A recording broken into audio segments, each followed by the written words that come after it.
A paz do Senhor, povo de Deus, Pastor Júlio aqui, tudo bem?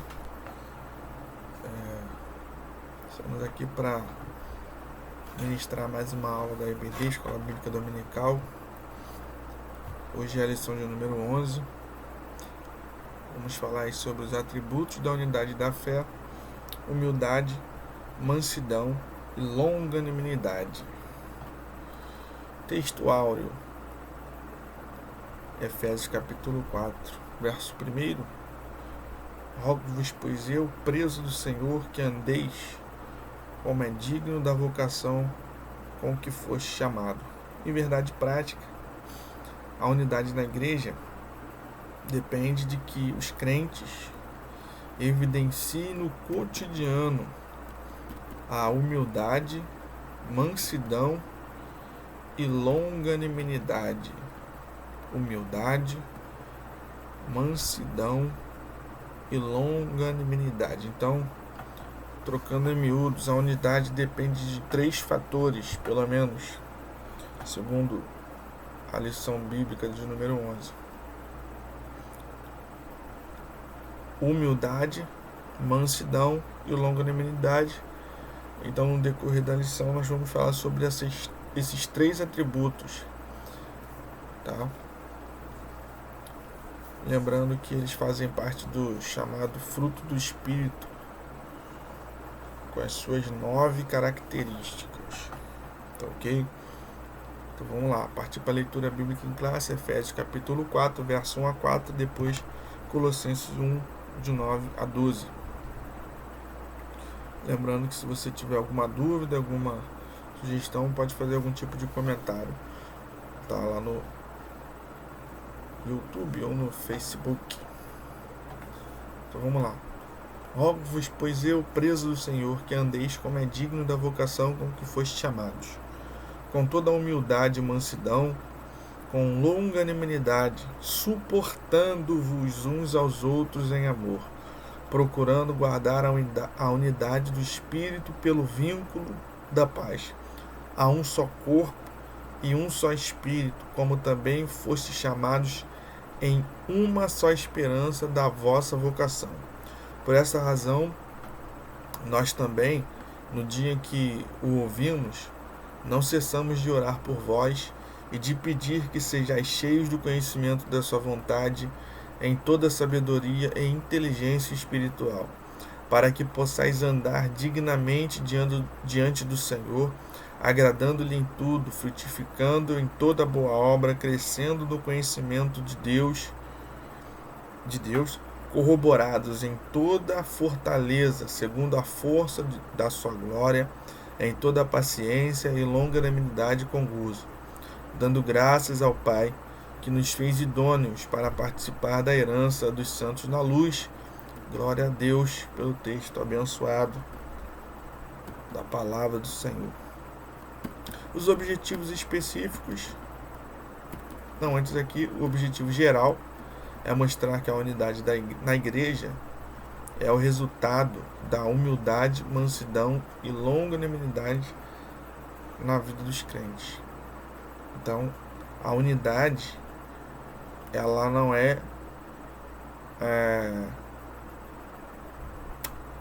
ela é um resultado, né?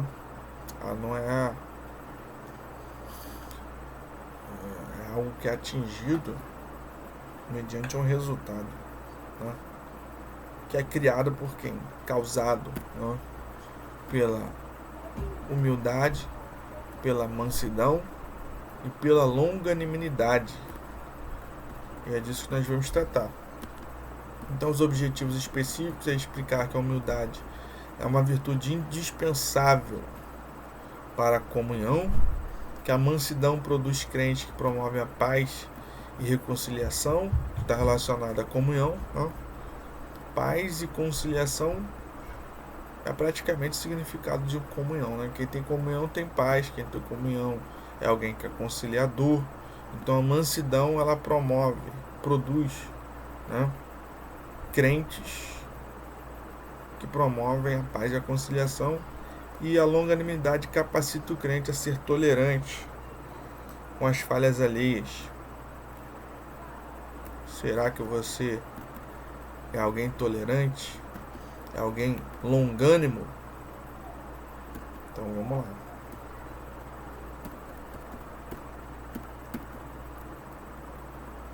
Comentário. Introdução. Após concluir a oração intercessória em favor da igreja e ao mesmo tempo estimular os cristãos a viverem para a glória de Deus, o apóstolo passa a enfatizar a necessidade da unidade dos crentes. Assim, nessa lição estudaremos as virtudes fundamentais: humildade, mansidão, longanimidade, que levam a igreja a viver uma perfeita unidade, conforme a palavra de Deus. A genuína unidade da igreja é resultado da humildade, mansidão, longanimidade em cada crente. Para haver unidade, primeiro ponto, é preciso humildade. A humildade é uma virtude imprescindível para o fortalecimento da comunhão cristã. Espera-se que os crentes sejam humildes, não somente diante de Deus, mas também entre eles. A humildade é uma virtude imprescindível.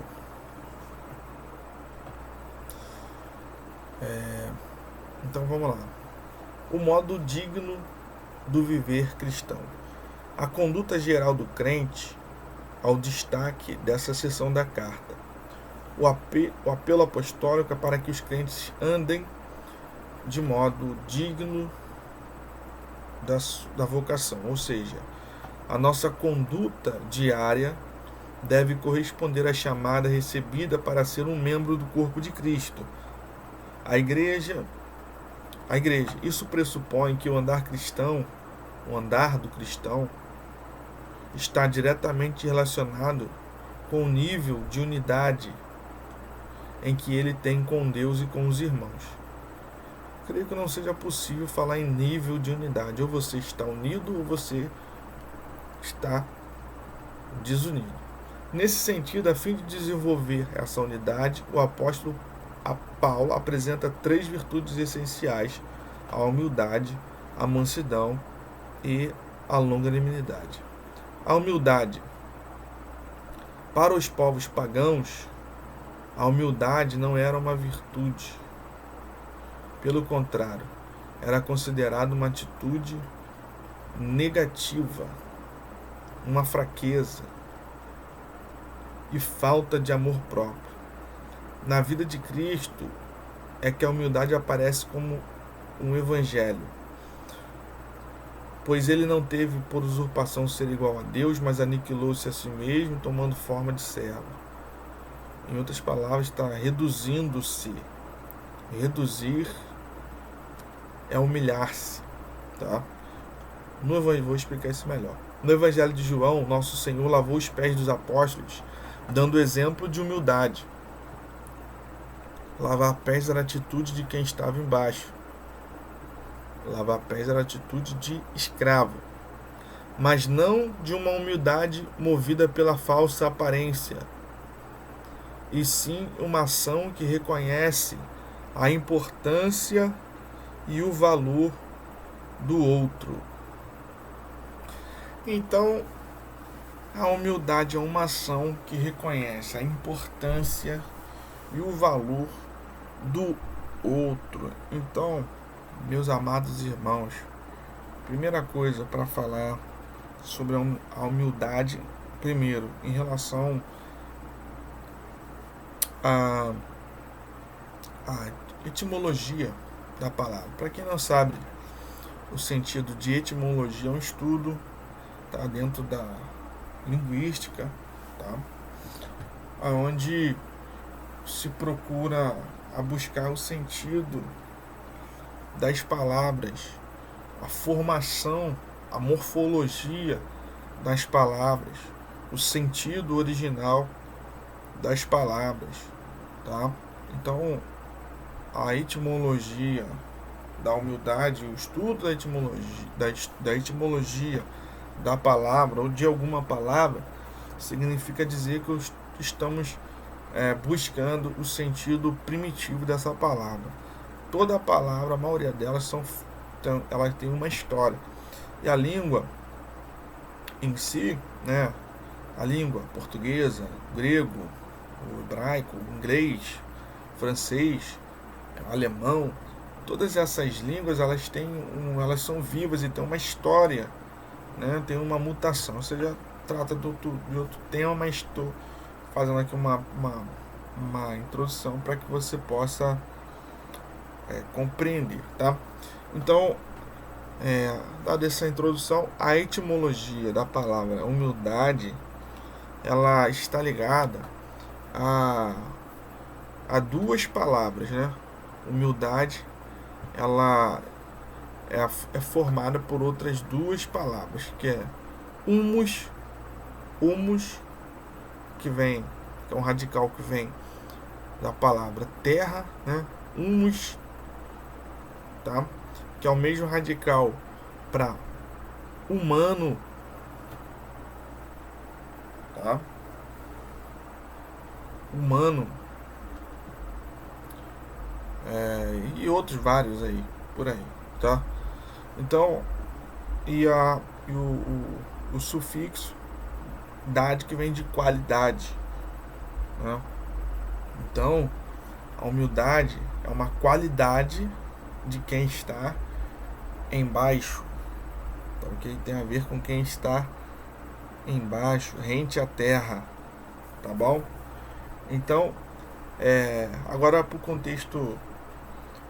contexto cristão, tá? Ser humilde significa colocar Cristo em primeiro lugar, o próximo em segundo lugar e a si mesmo em último lugar. Ser humildade é colocar Cristo como primeiro lugar, o seu próximo em segundo lugar e você mesmo em último lugar, né? Será que essa realidade está sendo aplicada nas nossas igrejas? Será que essa realidade está sendo aplicada nas nossas relações familiares?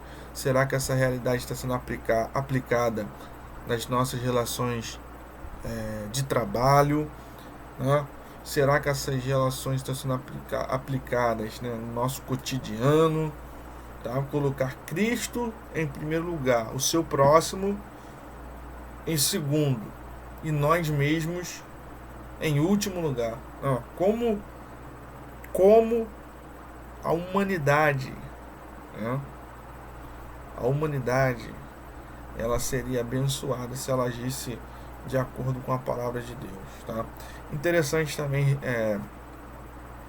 explicar, até o escritor já fala, que os escritores, os pensadores que tratavam, os filósofos, né, que tratavam sobre esses assuntos, eles caracterizavam a humildade como uma fraqueza, né, como algo ruim, como algo relacionado à pobreza, tá? Relacionado a quem está num estado inferior, né, de inferioridade em relação aos outros, alguém que é desonrado. E Jesus ele é apresentado, né, como alguém que aniquilou-se, reduziu-se. E reduzir-se é o quê? É se colocar embaixo, não em cima. Diferença do reduzir-se para exaltar-se, né? Ele se reduziu, então ele se colocou numa posição inferior, tomando forma de servo, tomando forma de escravo. E escravo está por baixo, né? Aí Jesus ele vai tomar outra atitude de escravo. Lavou os pés dos apóstolos, dando exemplo de quem está por baixo, de humildade. Então a humildade está relativa a quem está embaixo, a quem dá a sua vez, a sua honra para outro, alguém que se reduz, que se diminui em relação a outra pessoa, né? O mundo grego, ele tinha uma visão fundamentalmente antropocêntrica, ou seja, o homem no centro das coisas. E a partir do momento que nós estamos no ano de 2020, né, as pessoas enxergam sempre o homem como o centro de todas as coisas, o homem como o ponto central, né, do universo, né, o homem é o centro para o pensamento moderno, né, o homem está no centro. Então, uma vez que o homem está no centro, ele busca a sua satisfação pessoal, a busca do seu bel prazer, da sua vontade em relação ao outro, ele faz prevalecer aquilo que ele pensa, aquilo que ele quer, né, e nunca cede o seu lugar, que é o centro do evangelho, né, é o ponto nerval, né, central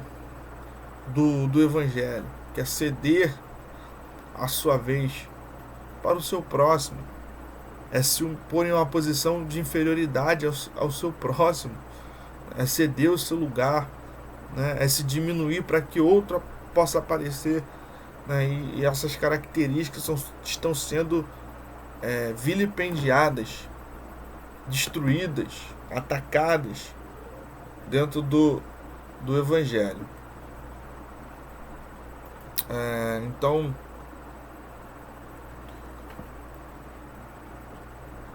do ponto de vista teocêntrico, né, a humildade ela leva o ser humano a ter um relacionamento com Deus, um relacionamento certo, um relacionamento de intimidade com Deus, tá? A verdadeira humildade, o que fica claro em Jesus no ensino do apóstolo Paulo, é que a pessoa humilde expressa modéstia, em oposição ao orgulho e arrogância. Trata-se de uma postura que favorece o bem da coletividade em lugar do egoísmo. Ego, palavra egoísmo, ego, eu no centro, tá? O egoísmo. Assim, a verdadeira humildade coopera para a harmonia nos relacionamentos e ela promove a unidade. Entretanto, é importante ressaltar que essas demais virtudes são produzidas pelo Espírito Santo que habita no crente. Não há quem possa desenvolver tal conduta sem que o Espírito Santo o transforme. Está lá em Gálatas 5,16. Andai em espírito e não cumprireis a concupiscência da carne. Então você precisa, para você desenvolver um espírito manso, humilde, né, você precisa andar no espírito, meu irmão. A virtude da humildade é produzida no crente por obra do Espírito Santo. Os humildes se portam com simplicidade e cooperam com a unidade da igreja. Tópico 2. Para haver unidade é preciso mansidão. Mansidão. A virtude da mansidão produz crentes capacitados a bem gerir os conflitos, promovendo a paz e conciliação na igreja local. Deixa eu explicar algo aqui, que até um filósofo que fala sobre isso, mas que nós precisamos entender. O significado das palavras nos traz muitos conhecimento, né? Esclarecimento das coisas. E conflito, preste bem atenção, tá? O conflito em si, ele não é problemático. O conflito é até natural. Aonde esse vídeo chegar, né? Você pode ter sido influenciado por uma determinada cultura, por uma determinada ideologia, por uma forma de pensar. Isso necessariamente não é ruim. Da mesma forma como que outra pessoa que também possa estar assistindo esse vídeo participando dessa IBD online, ela também tem as suas características pessoais. E isso mostra a individualidade, né, do ser humano. Todo mundo tem a sua formação. Alguém é cristão, alguém não é cristão, alguém prefere seguir a Bíblia Sagrada, alguém não prefere, né? Sem individualidade. O próprio Deus respeita, né? Isso em si não é um problema. O problema é quando esse conflito, a diversidade de ideias, ela avança e promove o confronto. Porque o confronto é quando a gente não consegue mais debater o campo das ideias, e o que se espera é destruir a pessoa que pensa diferente da gente. Então a gente precisa administrar nossos conflitos para que não cresçam e virem confrontos, tá? Então vamos lá. Então a mansidão ela permite o crente gerir conflitos, promove a paz e a conciliação na igreja local. A mansidão, fruto do Espírito. A palavra mansidão transmite o conceito de ternura, gentileza, cortesia, paciência. Essa qualidade é listada nas Escrituras como um dos aspectos do fruto do Espírito. Um dos 9. Está lá, fruto do Espírito. É um só, não é frutos, é um fruto. Fruto do Espírito é amor, né? Caridade, gozo, paz, longanimidade, benignidade, bondade, fé, mansidão e temperança. 1, 2, 3, 4, 5, 6, 7, 8, 9. Todas essas 9 características vão formar uma coisa só, que é o fruto do Espírito. Então não existe os 9 frutos do Espírito. Existe um fruto do Espírito que é formado por 9 características diferentes. Perfeito? Conforme está na palavra, está escrito assim, tá? Se você aprendeu diferente, infelizmente, tá aí a palavra aí para não nos deixar mentir. Então é um fruto com 9 características, e nós estamos falando aqui sobre 3 características desse fruto. Tá certo? Então a mansidão, como a gente viu ali, é uma dessas características. E ela é um estado que deriva da humildade. Até no grego, as palavras têm certo sinônimo, mas elas têm, na realidade, um significado diferente. O termo indica moderação nas ações, bom trato para com semelhante e ausência de precipitação. A expressão retrata o caráter de Cristo, conforme o Senhor mesmo disse: aprendei de mim, que sou manso e humilde de coração. Os grandes exemplos de mansidão: Moisés e Jesus. Moisés foi reconhecido como o homem mais manso que havia sobre a terra. Essa reputação se deu em virtude de o legislador, entre outros aspectos, não revidar nem guardar rancor quando foi atacado pessoalmente. Nessa mesma perspectiva, Jesus Cristo manteve o autocontrole, mansidão, enquanto era injustamente caluniado, e durante seu julgamento não pronunciou qualquer palavra contra os seus acusadores. Assim temos o exemplo de mansidão diante das mais difíceis circunstâncias. Terceiro lugar, a verdadeira mansidão. Pessoas com essa virtude são disciplinadas e capacitadas a perseverar na perseguição. Não revidam os maus tratos sofridos, não se apressam a emitir juízo, não cedem às provocações, não dão espaços para ressentimentos. Essa virtude não significa fraqueza. Esta virtude não significa fraqueza, pelo contrário, indica o mais seguro controle emocional. Assim, a mansidão trata da submissão do homem para com Deus e sua palavra. É a presença do Espírito Santo proporcionando suavidade e o domínio próprio. Perfeito?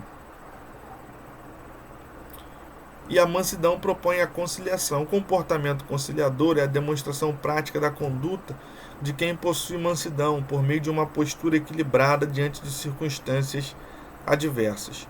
Transmite a ideia de pacificação, um meio harmonioso de administrar conflitos sem gerar confrontos. Se todos os crentes de cada igreja desenvolvessem a virtude da mansidão, o espírito conflituoso desapareceria. Em lugar de sentimento faccioso, eles apresentariam um espírito manso e consolador. Lendo esses 4 tópicos aqui, gente, a gente vê que a igreja de forma geral, tá? Não estou falando de uma igreja, estou falando da igreja de forma geral. Infelizmente, muitas pessoas estão muito longe, muito, mas muito longe da palavra de Deus, né? Quantas igrejas onde, infelizmente, as pessoas dão lugar, né, à ira, dão lugar à cólera, né, dão lugar, não tem o fruto, perdão aqui, o fruto do Espírito, né, em vez de promover a conciliação, em vez de promover a paz, promovem a guerra, promovem o caos, promovem a desordem. Né? Quantas igrejas divididas devido a pessoas que não se controlam, né? Não controlam o seu ímpeto, não controlam o seu espírito, né? Não tem mansidão, não tem humildade e infelizmente fazem mal ao corpo de Cristo, trazem feridas ao corpo de Cristo, né? Então a mansidão, ela é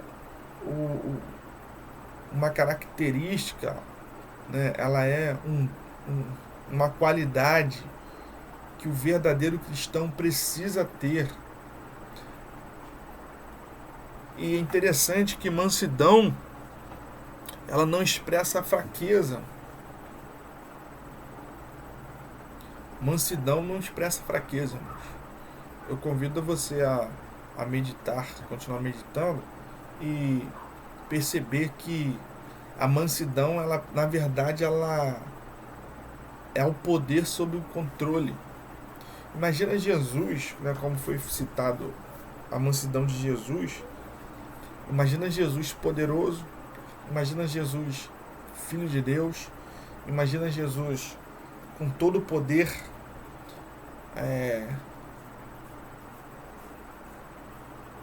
imagina Jesus podendo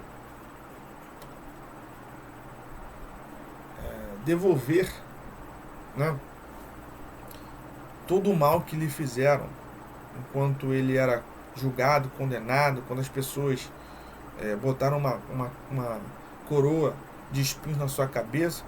Então você imagina como um ser tão poderoso, tão forte, alguém tão forte, né, pareceu fraco aos nossos olhos. Na verdade, ele não era fraco. Nós que não conseguimos compreender a força e o controle que ele exercia sobre o seu poder.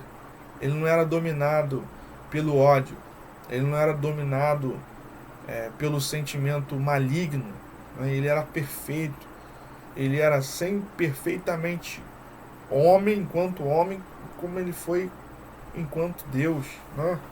Perfeito, 100%, sem pecados. Ele era extremamente poderoso, irmãos. Imagina o que o Filho de Deus poderia fazer para se defender quando foi acusado, quando foi traído, quando foi julgado por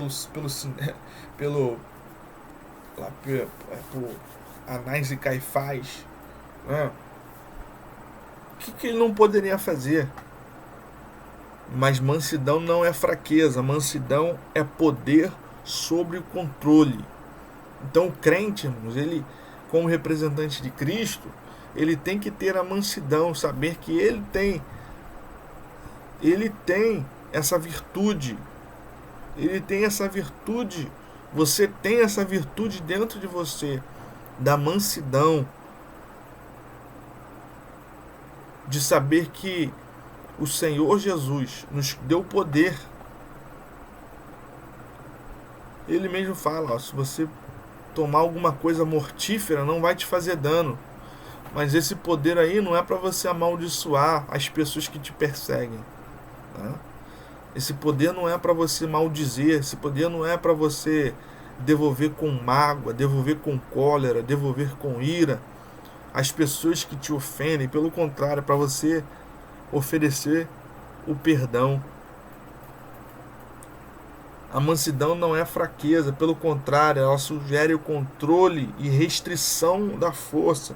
Transmite a ideia de submissão sem luta, de santa bondade perante a ira ou situações onde alguém está experimentando maus tratos ou injustiça. Ocorre 11 vezes no Novo Testamento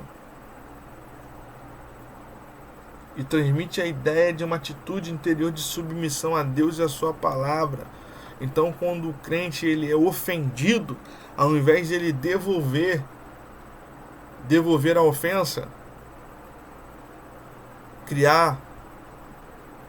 gerar mais uma pessoa ofendida, ele é cheio de mansidão e autocontrole, né? O autocontrole, o domínio próprio. E ele, em vez de revidar, ele, como ovelha muda para o matadouro, conforme o nosso Senhor Jesus, ele agiu, ele também vai agir.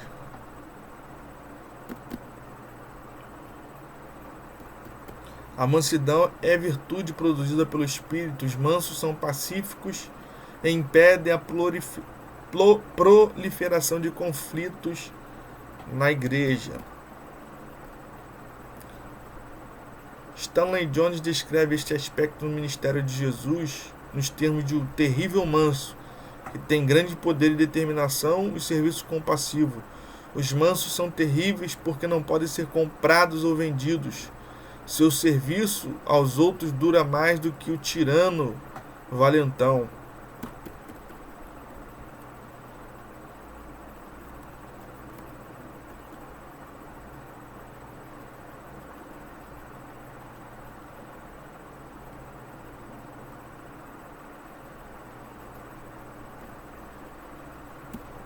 Para haver uma unidade é preciso longanimidade para exercício do perdão. A virtude da longanimidade capacita o crente a ser tolerante com os erros alheios e assim liberar o perdão aos ofensores. A longanimidade, um fruto do Espírito. Longanimidade tem um sentido de paciência, de tolerância e de constância. É mais um dos aspectos do fruto do Espírito desenvolvido no crente. Em termos gerais, ela significa tolerar pacientemente a má conduta dos outros. Tanto que a Bíblia nos ensina a ser pacientes na tribulação. Assim, suportar os erros dos outros e a adversidade da vida são o lado prático da paciência, pois o próprio Deus é descrito como longânimo e tardio em irar-se. Contudo, o exercício da paciência requer virtude do amor, que é o princípio basilar de todas as ações do crente salvo por Cristo. O exercício da paciência requer a virtude do amor, que é o princípio basilar de todas as ações, suportando uns aos outros. Durante a nossa jornada cristã, nos deparamos com múltiplas situações de hostilidade. São nesses momentos conflituosos na igreja que devemos suportar uns aos outros em amor. A expressão indica que, infelizmente, teremos que enfrentar excessos cometidos em nosso meio, como as provocações alheias e atitudes carnais. Estas são comparadas a um fardo que devemos suportar por meio da prática do amor. O perdão como premissa do amor. O amor é um atributo divino. o principal aspecto do fruto do Espírito. É uma virtude altruísta que nos conduz a tratar aos outros como gostaríamos de ser tratados. Desse modo, a tolerância entre irmãos em Cristo deve ser mútua, isso é, amando ardentemente uns aos outros com coração puro, perdoando, sendo perdoado. Quando esse estilo de vida é adotado pelos crentes, acabam-se as disputas nas igrejas. Então vamos falar aí sobre a longanimidade. Ela é a qualidade produzida pelo Espírito que capacita o crente a suportar as ofensas e ainda perdoar. Irmãos, perdoar não é você falar eu perdoo, eu te perdoo, e toda vez que você vê seu ofensor, você se encolerizar, se irar, deixar de viver. Não é isso não. Perdoar, irmãos, é uma capacidade que é vinculada ao Espírito Santo, ao poder que o Espírito Santo opera dentro de nós e faz com que nós liberemos o perdão para o nosso ofensor. E a longanimidade é literalmente longo ânimo. Longo ânimo.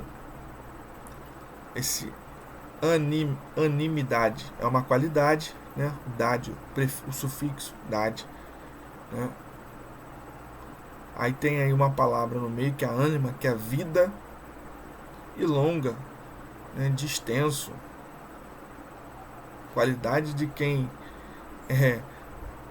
estende o seu nível até chegar ao seu nível de ira, né? Capacidade de tolerar desconforto sem revidar. Nos leva à paciência ou a capacidade de suportar. A longanimidade está muito relacionada a essa questão do suportar, tá? Ela é algo que é vindo do Espírito. Então, irmãos, não adianta você esperar uma atitude de perdão, de suportar de alguém carnal. E aí que nós podemos distinguir a pessoa que é carnal da pessoa que é espiritual. Perceba, irmãos, que esse texto está sendo aplicado à igreja, tá? Paulo está falando à igreja que está em Éfeso, ok? E é uma carta circular, como eu já disse em outras lições, é uma carta circular, ou seja, ela vai ser lida em várias igrejas. E, infelizmente, dentro das igrejas tem pessoas que são carnais e pessoas que são espirituais. Tem pessoas que são movidas, conduzidas pelo Espírito Santo, e tem pessoas que são conduzidas pela sua própria carne. E quem é conduzido pela sua própria carne não cede a vez, não cede a sua razão, não dá vazão à sua emoção, dá vazão à sua ira, dá vazão à sua raiva, né? E quem é dominado pelo Espírito Santo é longânimo, porque a partir do momento em que você se permite ser conduzido pelo Espírito Santo, as características do próprio Espírito elas são impregnadas dentro da sua vida. Exemplo, Jesus, cada vez que você vai sendo dominado pelo Espírito, você passa a se parecer mais com Jesus. Por isso que você é um cristão, um seguidor de Cristo, né? Então, o longânimo, ele tem a capacidade de suportar. É interessante que no hebraico a palavra ela significa nariz longo ou respiração longa. Por quê? Porque o iracundo, a pessoa que se ira, não sei se você já deve ter visto alguém irado, alguém que que está irado, irmãos, encolerizado, ela começa a ter a sua respiração começar a ficar de forma violenta, né? Começa a ficar respirando rápido, né? Aquela questão das fumaças saindo pelo nariz, né? Aquela ilustração, né? da pessoa que está irado. Então, no hebraico, essa palavra ela significa que tem um nariz longo, ou seja, quem mesmo na maior situação contrária, situação que iria propor um nervosismo, queria propor uma ira, a pessoa está respirando calmamente, tranquilamente, pacificamente. Ok?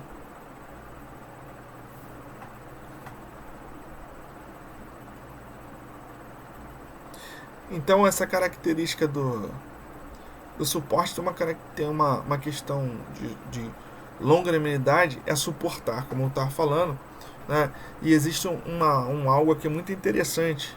Eu queria compartilhar já para encerrar a lição, que é a questão de suportar, né? Conforme está aqui no tópico 2. Suportar. Ser longânimo é suportar. Suportar como você, como eu, como nós somos suportados por alguém. Né, irmãos? Alguém que suportou você. Alguém te suporta na sua igreja. Você incomoda alguém. E isso não entre aspas, né? O diabo. Isso não é o diabo, isso aí é o seu eu, irmãos. Seu eu, seu ego, seu querer, sua vontade, incomoda alguém. Porque nós somos falhos. Nós cristãos precisamos aprender isso. A entender que nem tudo é o diabo. Tá?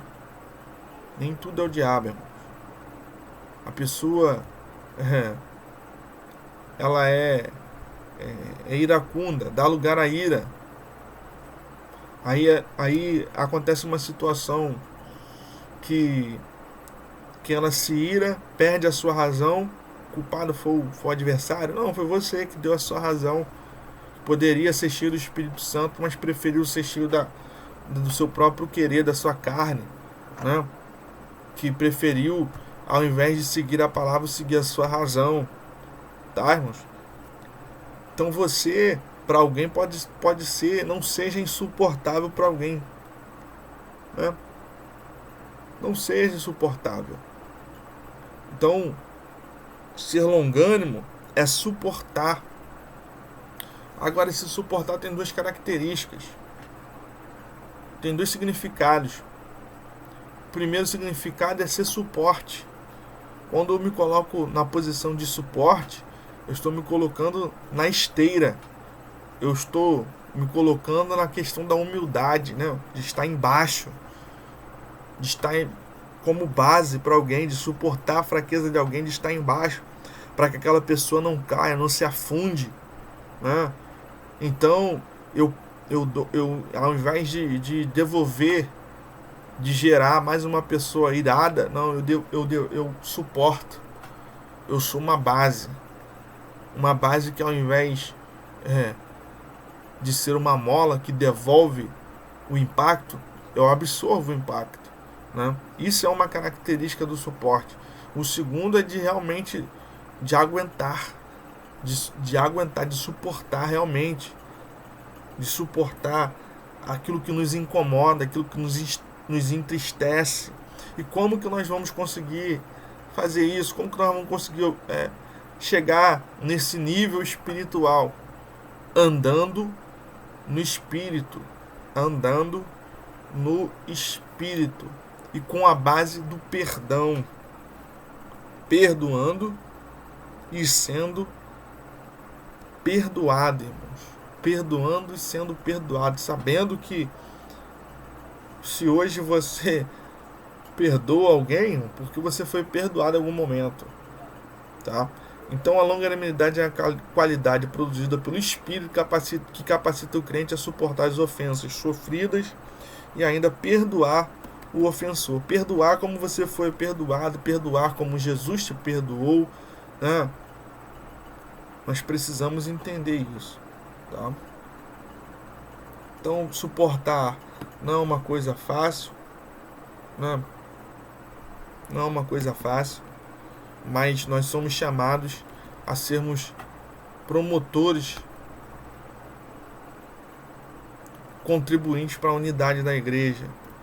Então que você venha refletir se você está sendo alguém que promove a unidade na sua igreja ou alguém que promove facções e que promove divisões na sua igreja. Será que você abraça a causa na sua igreja, veste a camisa na sua igreja, e promove a união e promove o bem-estar da sua igreja? Ou você está promovendo a divisão? A divisão é um problema seríssimo nas igrejas nesse século. A divisão, cada um tem o seu pensamento. Já em Corinto, né, a gente pode já ver, né? Eu sou de Paulo, eu sou de Apolo, eu sou de Pedro, eu sou de Cristo. Sempre houve esse pensamento demoníaco, faccioso. Então não seja esse agente da facção, da divisão na sua igreja, né? Promova a conciliação. Seja um bombeiro espiritual. Seja alguém que promove a paz. Seja alguém cheio do Espírito Santo. Ser cheio do Espírito Santo, o conceito de ser cheio do Espírito Santo, não é alguém que prega, né? Como fulano prega, como o Beltrano canta. Não, ser cheio do Espírito Santo é alguém que perdoa, é alguém que ama, é alguém que é longânimo, é alguém que suporta a falha do seu próximo, é alguém que entende o seu próximo, é alguém que perdoa, é alguém que ama, né? Então, meus amados irmãos, é alguém que é humilde. Seja humilde, seja manso, seja longânimo. O convite de Paulo aos crentes para um viver digno de uma perfeita unidade. Para garanti-la, mostramos que algumas virtudes são essenciais: a humildade, que fortalece a unidade, a mansidão, que gera os conflitos, e a longanimidade, que suporta os erros alheios. Quando os crentes vivem essa virtude, as dissensões desaparecem, o nome de Cristo é glorificado, a igreja avança, a igreja cresce. Então medite muito